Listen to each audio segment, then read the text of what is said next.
Good morning, everyone. We're over here. Here's the bell.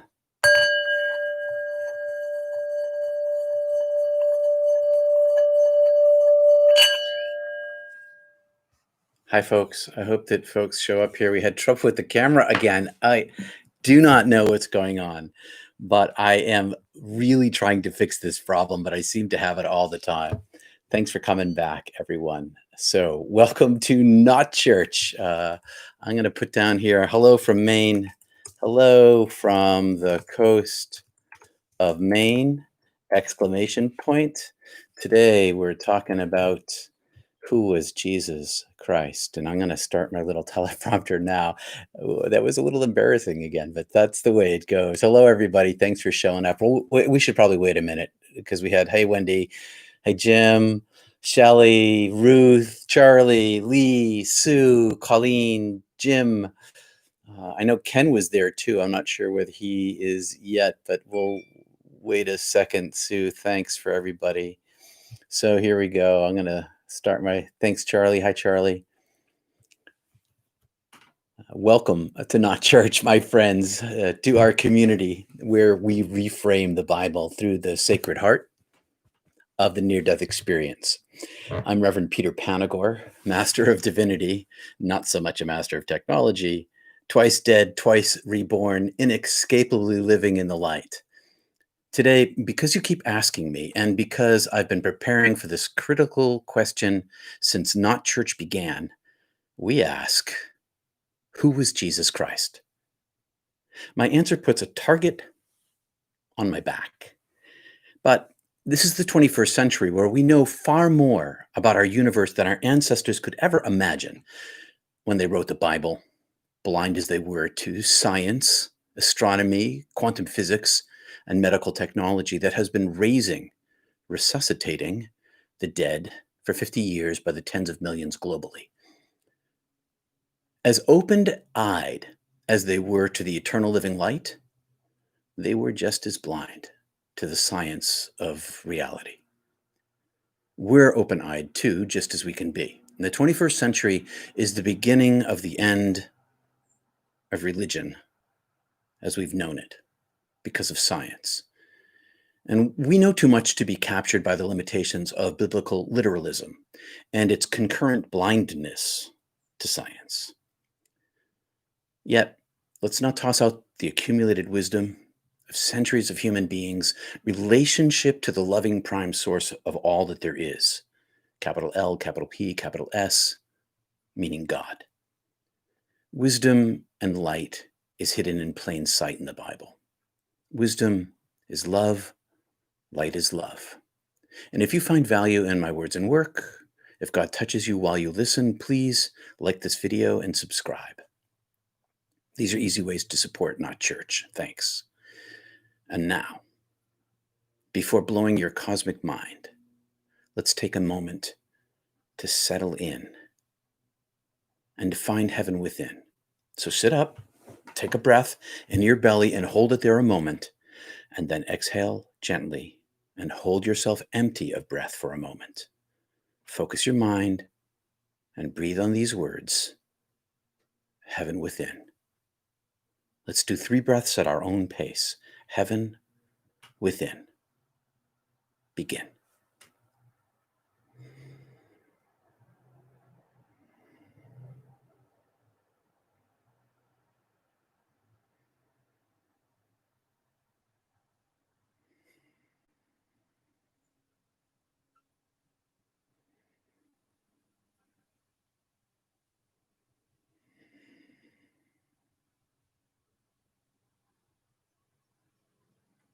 Now, let's start with this familiar story from the Gospel of Matthew, completely reframed this morning. Jesus asked his disciples, "But who do you say that I am?" Simon Peter answered, "You are the Christ, the child of the living God." Jesus said, "Blessed are you, Simon, son of Jonah, swallowed by the fish. Your brain and your body didn't reveal this truth to you. My loving Maker, my Father, Mother, who is heaven itself, shows this to you inside your sacred heart.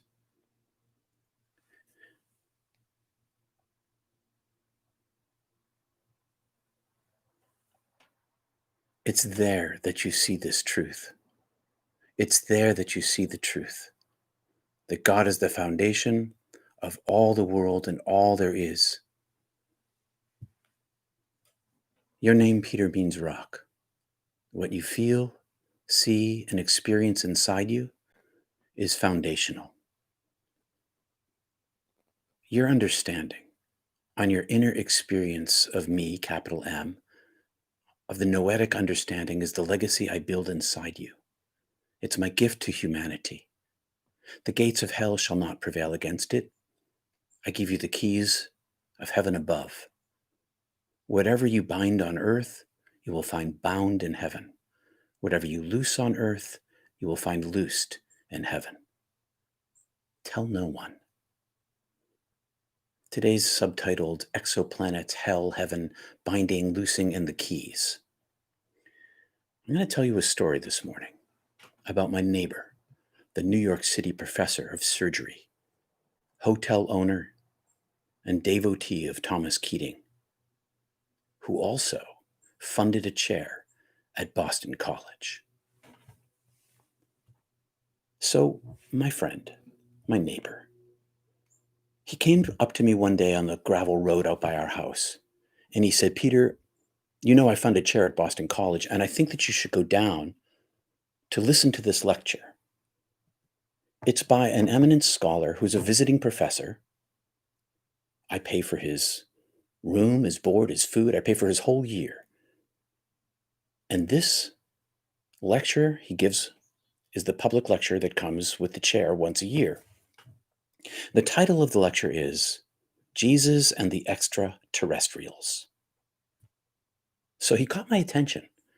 And then he said to me, "I'll pay for your gas." So off I went. And I sat with his family because they were all in attendance.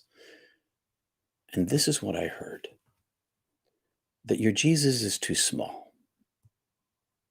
Your Jesus is too small because the universe is too big. So imagine with me the following scenario.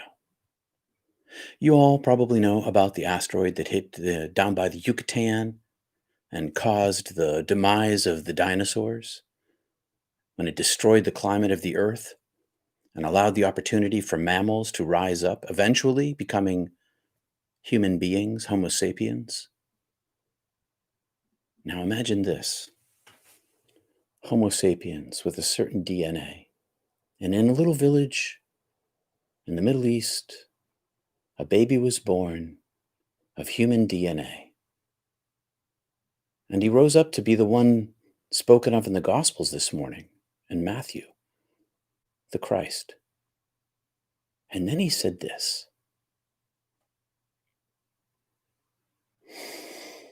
imagine another planet in another star system.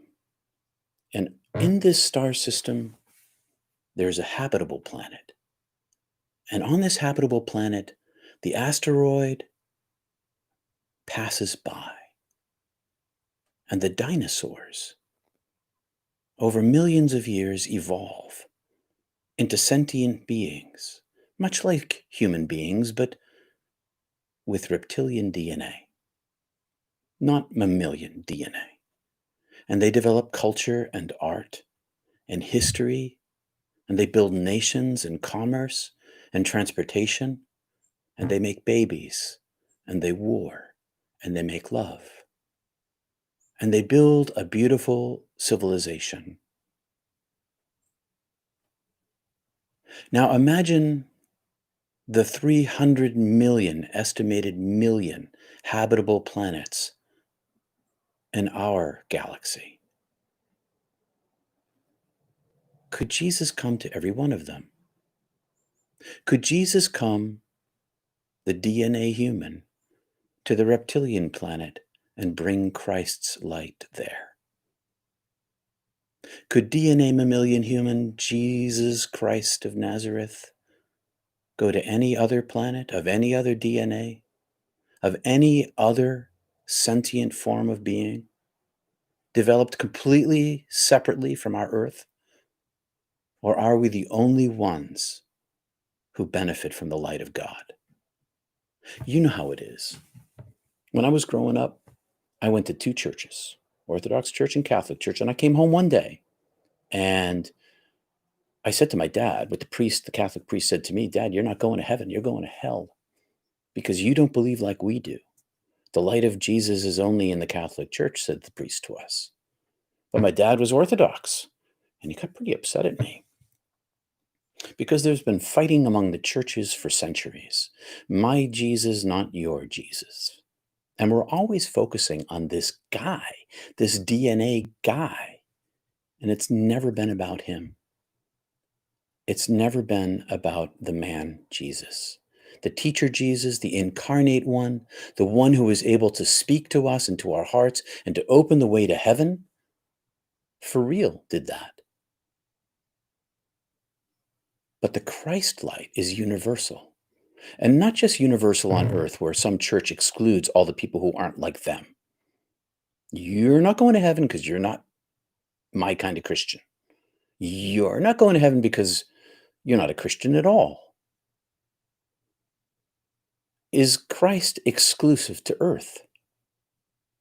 Imagine that planet with the reptiles who are sentient beings and capable of love and beauty creation and war and all the emotions that we have.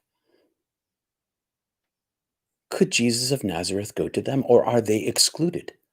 Is the whole universe excluded? Does God pick our little planet on the edge of this single galaxy as the only one to be saved? Not only is it not just other humans who are not excluded, it's all of the universe who are included. Did Jesus have to die on the cross? Probably not. Did it make him famous? It sure did. Did it help us understand the way to heaven is love because his words lasted? Yes. Was he resurrected? Why not? Why not enough incarnate light inside of one human being to do the miraculous thing? Resurrection isn't some sort of miracle or magic. It must be physics if it's real. It must be physics if it's real. Physics we don't understand. Physics we can't comprehend. Physics that gets those, what does the Navy call them? Unidentified aerial phenomena. Those UFOs that chase our Navy around the Atlantic and the Pacific, so much so that the Pentagon has created protocols about reporting them so that they can examine them because they are nervous about them. We are not alone in the universe. There's physics we don't understand. We don't even understand how heaven can be inside us and outside us at the same time, and yet that's our experience. And it's not exclusive to us. That's my point this morning. Jesus is too small. He's just too small to encompass the whole universe. But Christ, oh, that's another story. That's infinite. That thing that Simon Peter felt inside his heart that was revealed to him, that noetic understanding, that thing, that's the universal presence of the love that exists inside of all things everywhere around the universe. Jesus was the guy who came to us. Jesus is not the guy who comes to the reptilian planet. The Christ light itself can go anywhere it wants to. Inside of you. Inside of Simon Peter, that's why he knew. That's why he could see the Christ light inside of Jesus. Because it was in him too. And it's on that foundation, that noetic understanding, that the legacy of Jesus is built. The church, it says in Matthew, on this rock I will build my church. We know that the word church didn't exist when Jesus was talking because church didn't exist. That's a later development in Christianity. Those words are probably put in his mouth. On this church I will build, on this rock I will build my church. But he could say, on this legacy, on this presence inside of you, Peter, on this foundational understanding of your knowledge given to you by God, I can found my church on that. I can found my legacy on that. The light that is noetic, the understanding that is transcendental and universal. This particular passage, what you bind in earth will be bound in heaven. What you loose on earth will be loosed in heaven. And it won't, and the gates of hell won't prevent it. That's what I experienced when I was dead. That's why I have the perspective that I do. What I did on earth was bound to me in heaven. It was binded to me in heaven. My sort of famous life review in hell. But it wasn't, I bound it to myself karmically, but the love of God freed me from it. What loosed those binds from me was the light itself, was the love itself. And when I came back, I understood and I understand that what we bind to our hearts here go with us there. And that's love and pain. But we can loose it there too by turning our hearts to the keys of heaven. And the key of heaven is love itself. It's love itself. That's the key of heaven, this understanding, this experience that Peter had, this thing that he carried inside himself.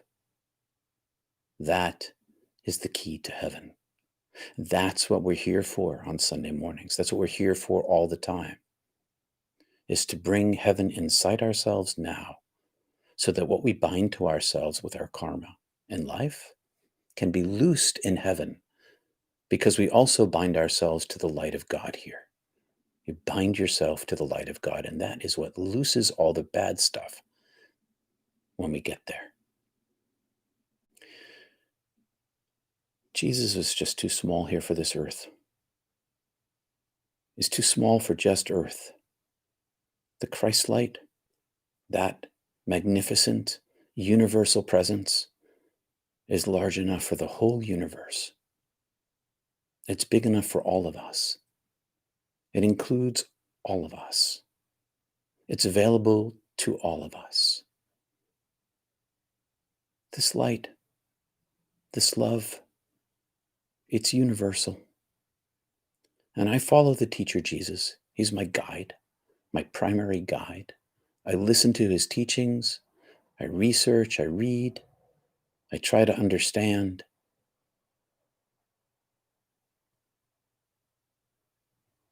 And I'm not alone in that. We pursue all this together.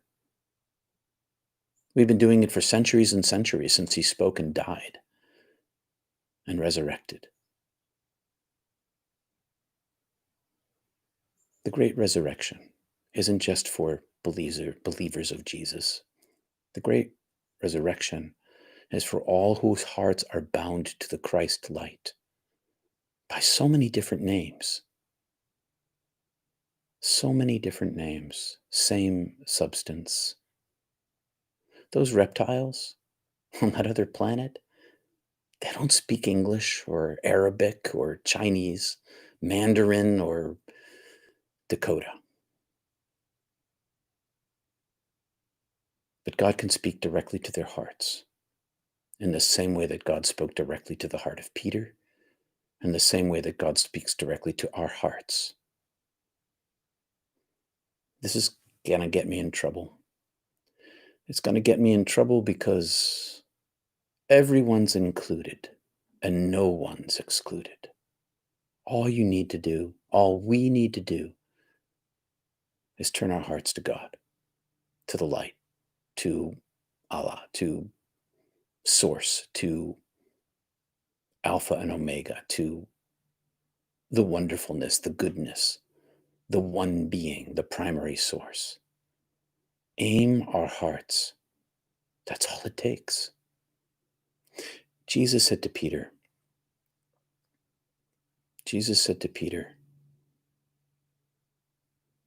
your brain and your body didn't reveal this to you.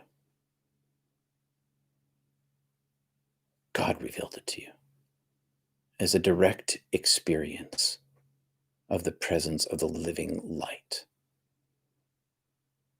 We fight so much over the stories we tell ourselves, over who we are. Now, one of the things about literal Christianity is that it literally believes the planet is at the most 10,000 years old.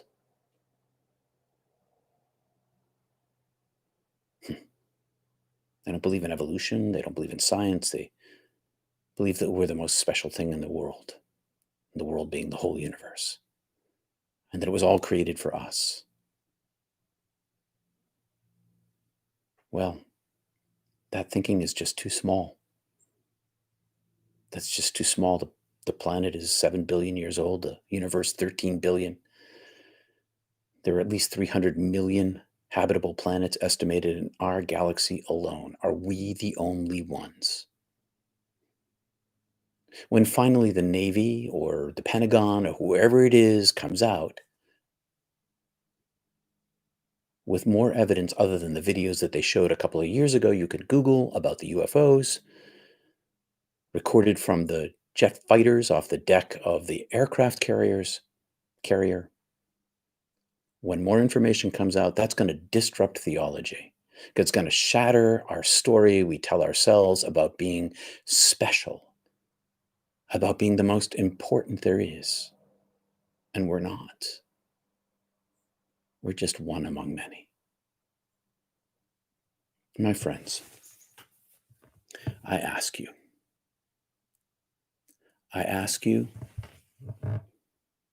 to consider a larger idea.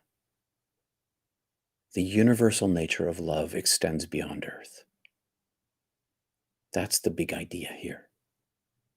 We're not alone in this universe, and the universe is secretly made of love. And God, by any name, Christ, loves every single heart and sees all of creation through our hearts, through our eyes. Well, that's my best attempt this morning. I don't know what you think about what I said. I want to thank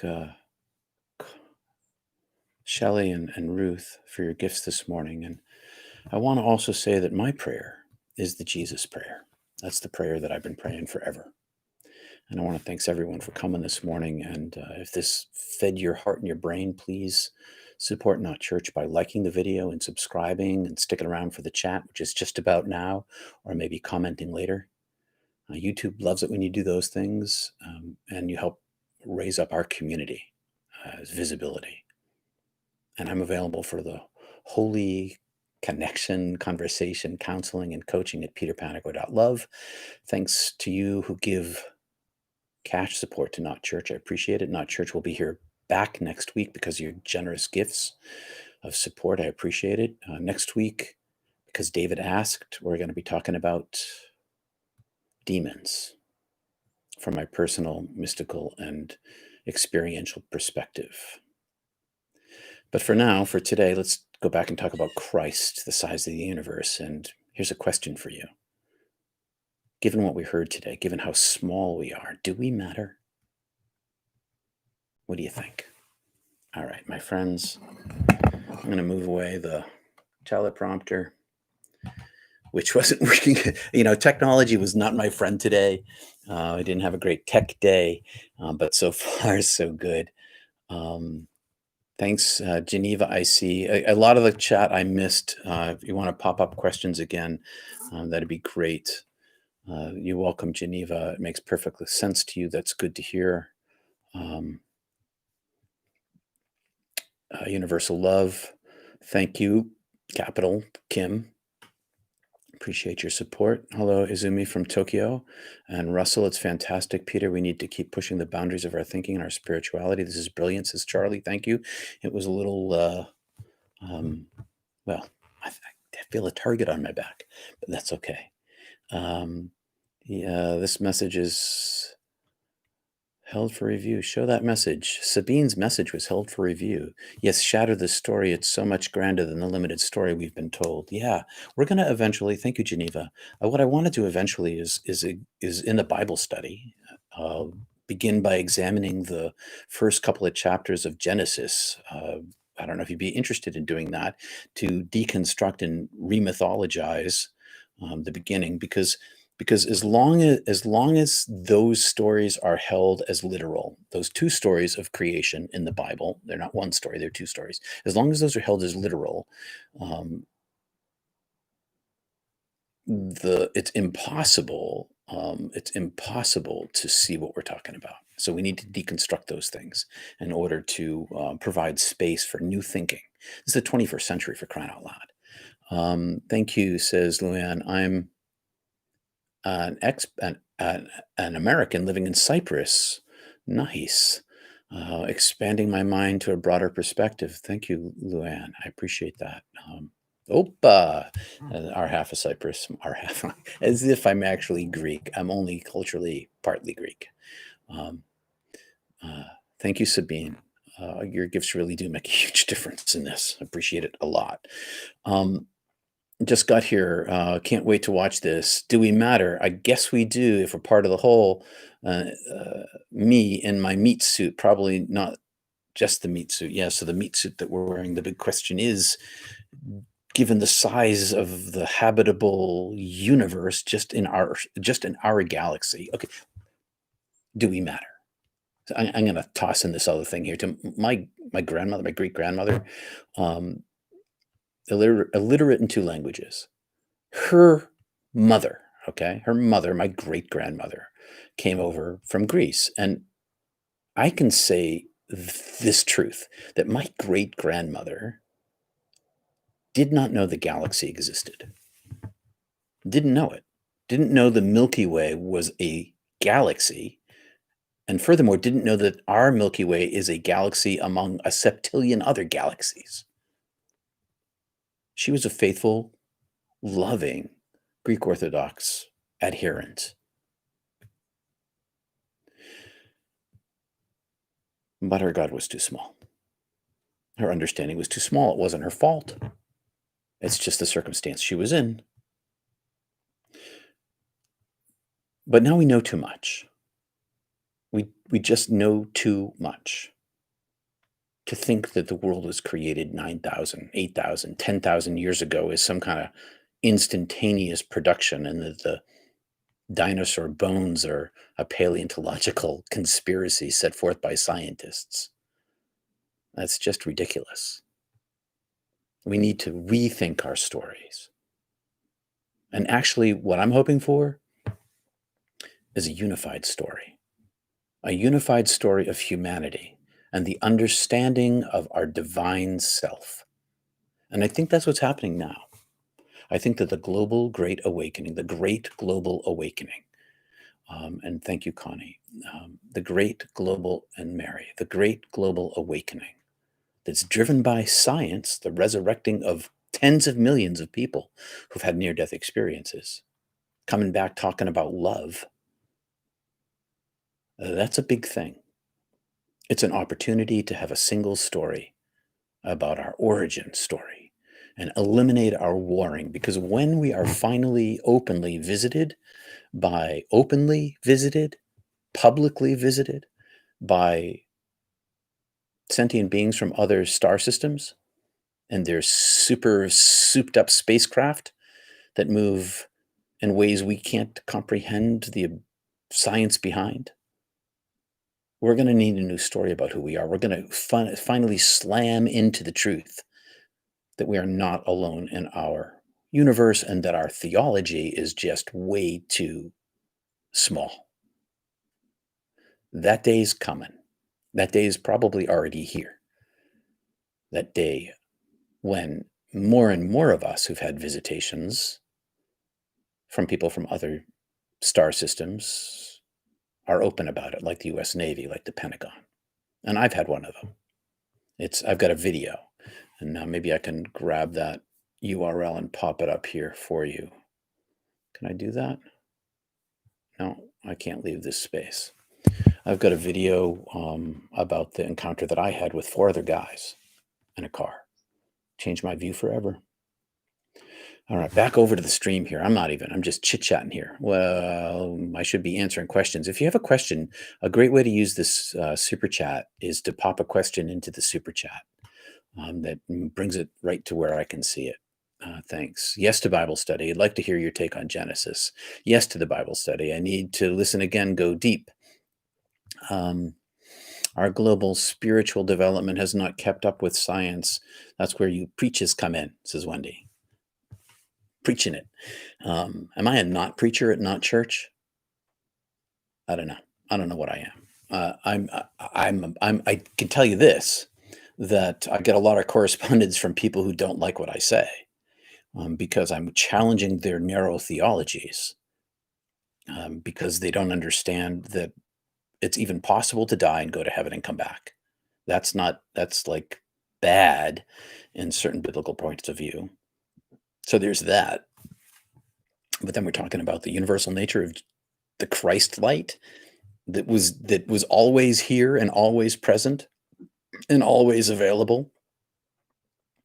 As we learned, God simply refuses to be embarrassed by our new insights. She was there waiting for our minds to gradually appreciate her from an ever-expanding perspective, says Steve Smidley. You betcha, Steve. Charlie, in Europe, only 3% of the people attend church. I don't have a problem with anyone attending church, or not, me neither, for that matter, because it can do some real good. It's done some bad too, but it can do some real good. But not like so many people in America really take the Bible literally. Yeah, they really take the Bible literally, Charlie. It's pretty wowzers. I'm like, really? But you have to reject science to do that. I mean, outright reject science in order to only take a biblical perspective. And that's just nuts. The problem isn't the Bible. The problem is the perspective of the Bible is way too small. Way too small. Yeah, it's crazy, Charlie, but it's true.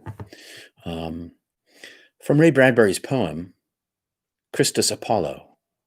There Christ by many names is known. His name on any mouth would be a sweet surprise. There he has not yet died. Yeah, I love Ray Bradbury. What a genius. Put up that video of Facebook if you can. All right, I'll give it a try here.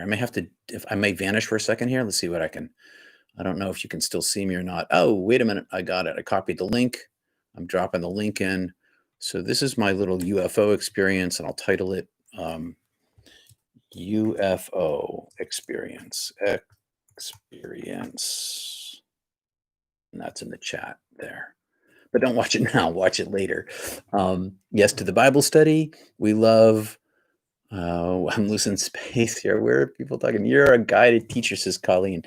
I'm a student, Colleen. Thank you for calling me a guide and a teacher, but I'm a student as well. And when I came back and found Paramahansa Yogananda, I began adopting his practices. And in the past couple of years, the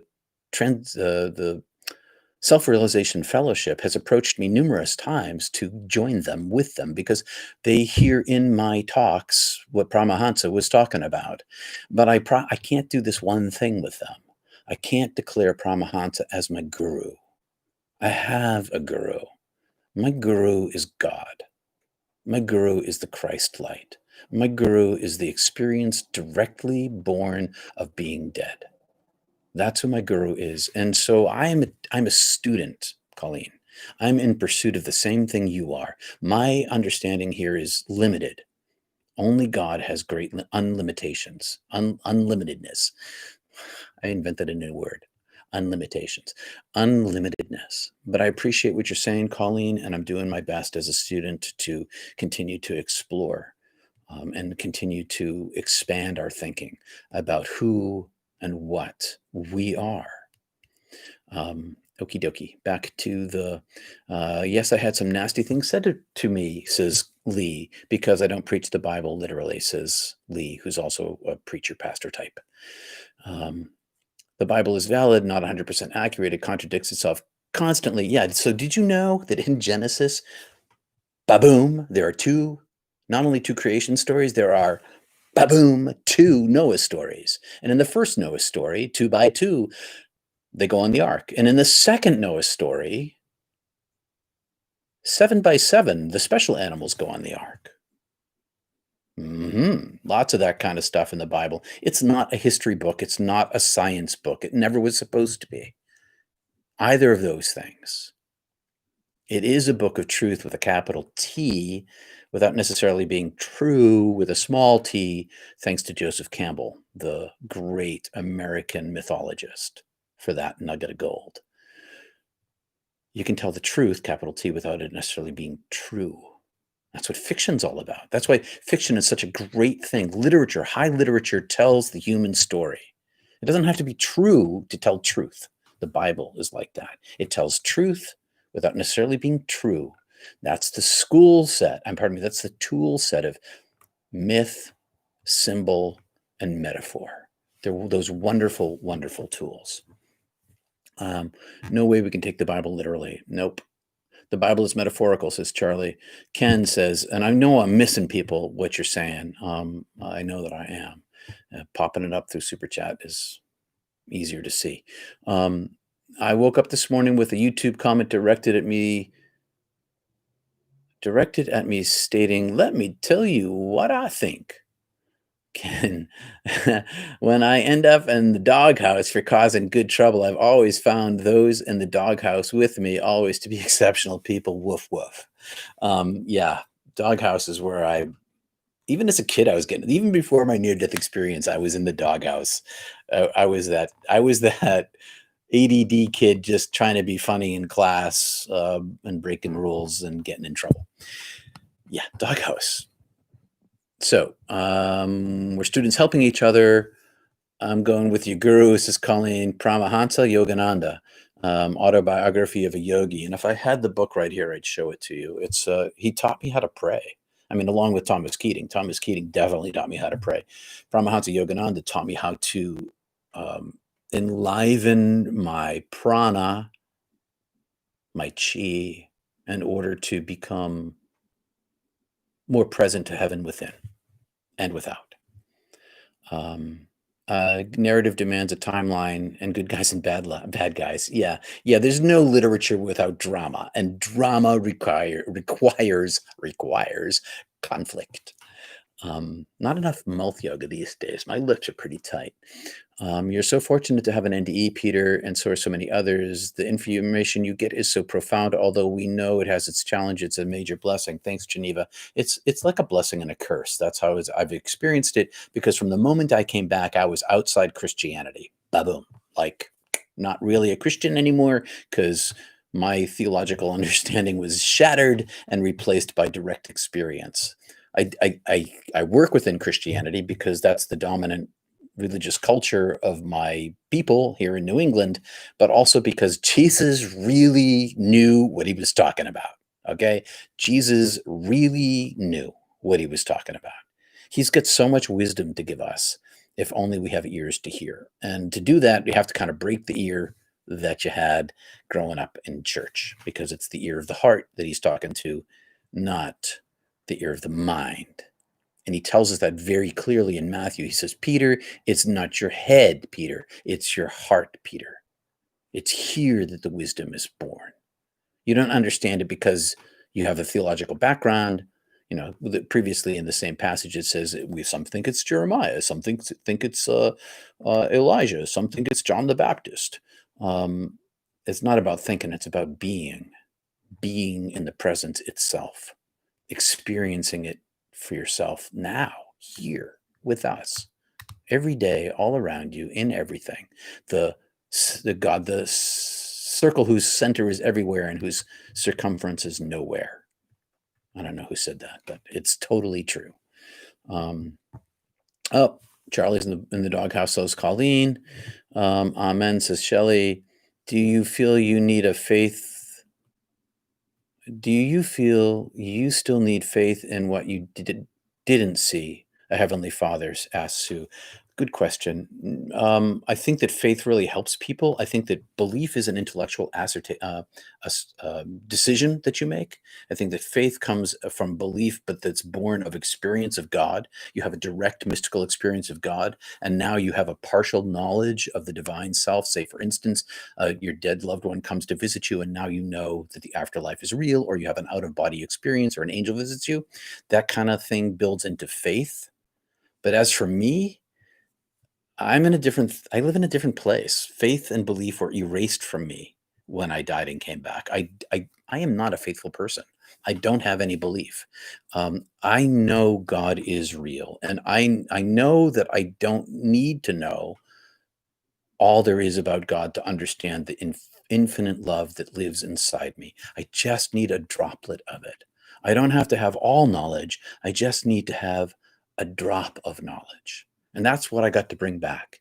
I got to bring back a drop of knowledge from the ocean of love. And that little drop, that it slacks my thirst every single day. And connecting your heart to God, finding heaven within, being a channel for God, that will slack your thirst. That will slack your thirst. It's experience of God that matters. That's not quite accurate. It's experience of God that builds us to desire more God. It's an experience of love that drives us to want more love. That's the best kind of faith, I think. Earth sucks. I find myself anxious and waiting for the day I leave. Yeah, Mark, I totally get you. I relate. 100%. Thanks, Christina. Yeah, Earth is full of suffering. Buddha was right. The Four Noble Truths, the first noble truth, all life is suffering. Yep. Even when it's glorious, it's still suffering. But you're gonna go, Mark. Your day's coming. Mark my words. Mark my words. Your day's coming. I spent most of my life praying for my death. 20 years I prayed for my death. And now I'm kind of sticking around because I got a granddaughter I'm trying to take care of. I am taking care of. I'm here for her. And I know that fast is life. Wink of an eye. It's coming, Mark. And in the meanwhile, live love to the best of your ability and dive within to the best of your ability. And bring heaven here inside yourself. And then when you go, it's easier. The door opens up and there you are, in the presence of the angel of God, the light itself. Don't need to know is crucial. No, you don't need to know it all. You just need to love, Wanda. That's all. That's why my atheist friends are some of the most spiritual people I know, because they are among the most compassionate and loving. Go figure. What do they know? They know not much about theology, but they know a lot about love. Peter, there are some pretty cool folks in this gathering, but you should expand the time. It always seems too brief. My gosh, my lips this morning. Blah, blah, blah, blah. So, yes, there's a follow-up to this. There's a follow-up to this at Mystic Tea Salon. Go to peterpanagore.love. Look under programs. Find Mystic Tea Salon. This follows at the bottom of the hour, bottom of this coming hour. It's a continued conversation live in Zoom. I was actually thinking about moving this Not Church to 11 a.m. because the YouTube analytics tell me that's when most people who watch my channel are on. And so I'm considering that. I'd love to have some feedback on that. Would 11 a.m. be better? That's Eastern time, my friends, in Europe and Wales and England and Ireland. So definitely you guys, and in Japan. Let me know what you think. I found Eckhart Tolle gifted in teaching how to be here now. Yeah, Eckhart Tolle, check him out for sure. My beliefs have changed because of NDEs and Not Church and others, says Colleen. I feel like I have a spiritual awakening of a different kind of educational and yes, spiritual variety.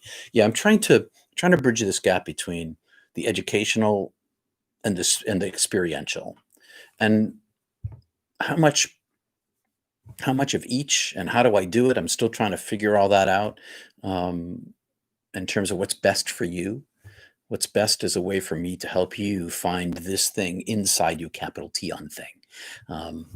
God, meaning, right? Did you also have an NDE, Colleen, that someone asked you? I'll let you answer that on your own. NDE, absolute blessing and a curse, well stated, Ruth. Yeah. In the world and not of it. Paul says in the epistles, be in the world and not of it.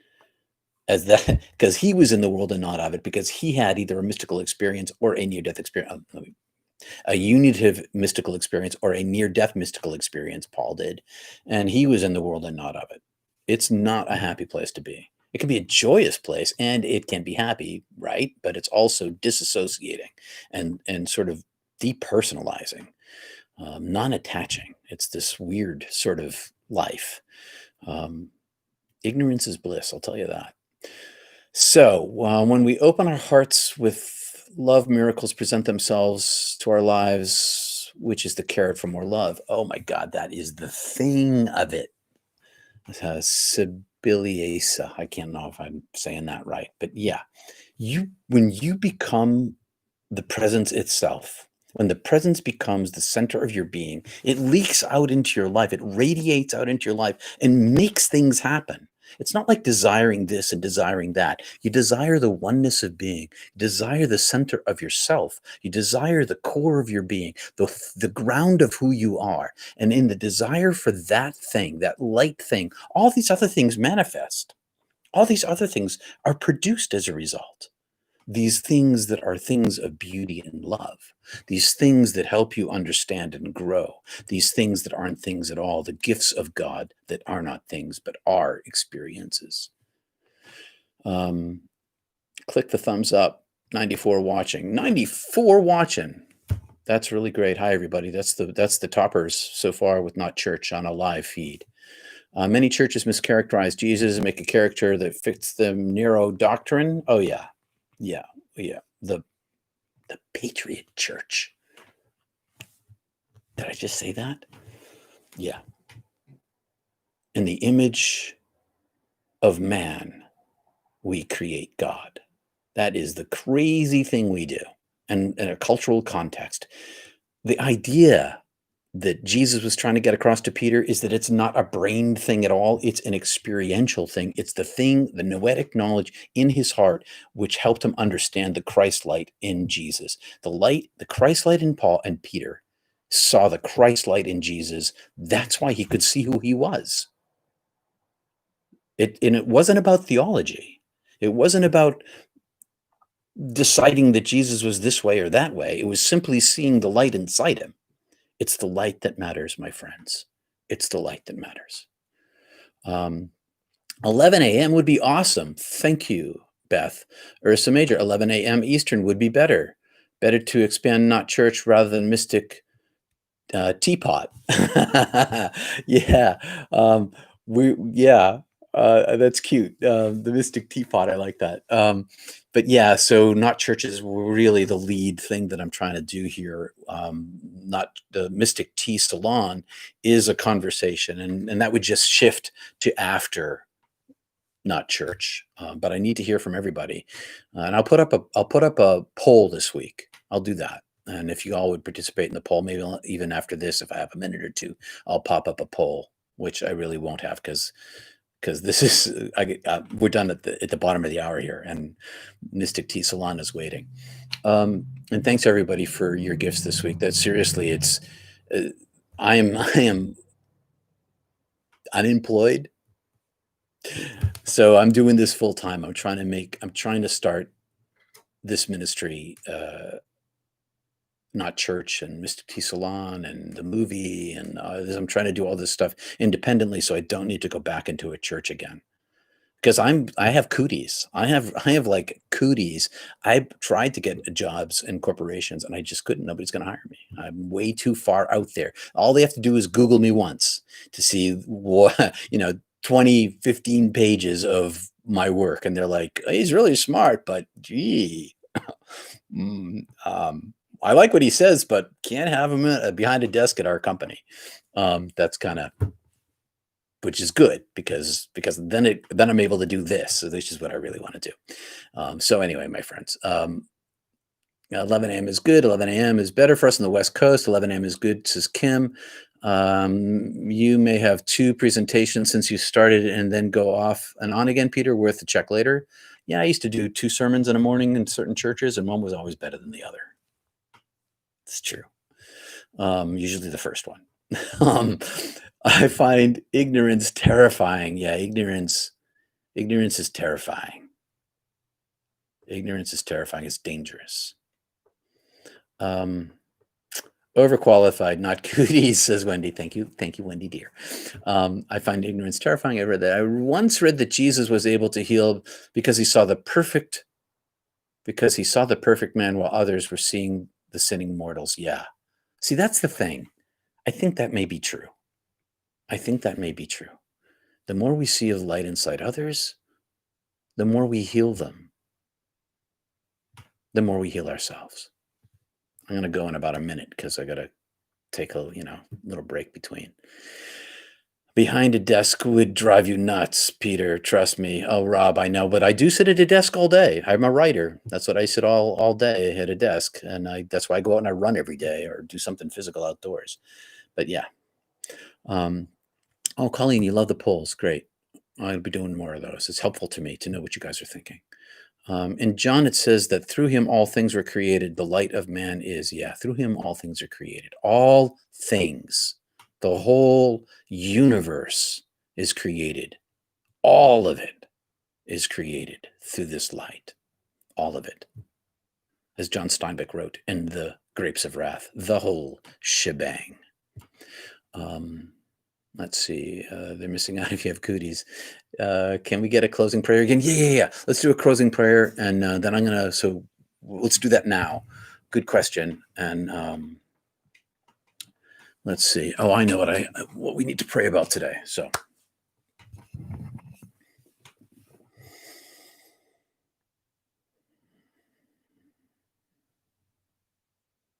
Love and light. You live inside our hearts, and we want to make more room for you.